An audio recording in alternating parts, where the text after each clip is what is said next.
Have you ever wondered if there's a simple, universal rule for a happy life? Well, it turns out there might be one, and it's surprisingly straightforward. Do not be an idiot.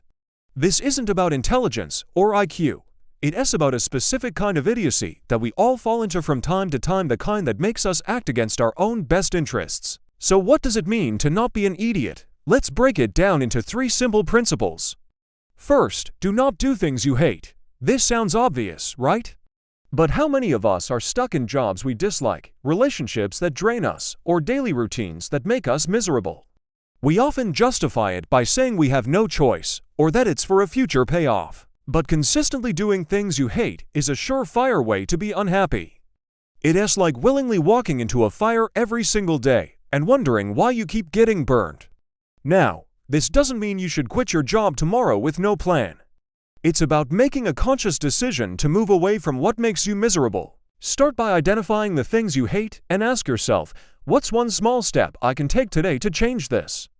Maybe it's updating your resume, learning a new skill, or having an honest conversation in a relationship.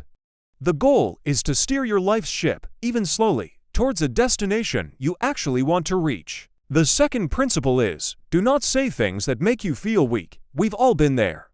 You're in a meeting or a conversation, and you say something just to fit in, to avoid conflict, or to please someone else, even though it goes against your own beliefs. Afterwards, you feel that sinking feeling in your gut, a sense of shame or weakness. That's your inner self telling you that you've just betrayed your own integrity.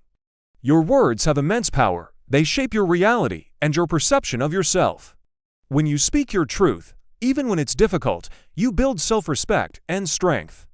When you say things you don't believe, you chip away at your own character. It's like building a house with faulty bricks. Eventually, it's going to crumble. The challenge here is to practice courage. Start small. The next time you're tempted to agree with something you don't believe in, try staying silent. Or, if you feel brave, respectfully state your own opinion.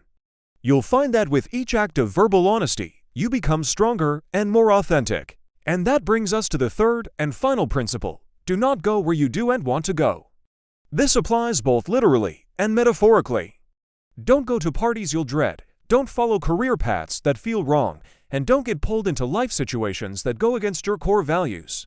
Life is constantly presenting us with different paths and invitations. Our friends, family, and society all have expectations and ideas about where we should go and what we should do. It's easy to get swept up in their current and end up somewhere you never intended to be. Being intentional about where you place yourself is crucial. It means learning to say no. Saying no isn't about being rude or selfish. It's about honoring your own time, energy, and path. Every time you say yes to something that isn't right for you, you're saying no to something that could be. Think of your life as a journey. You are the navigator. You have the map and the compass.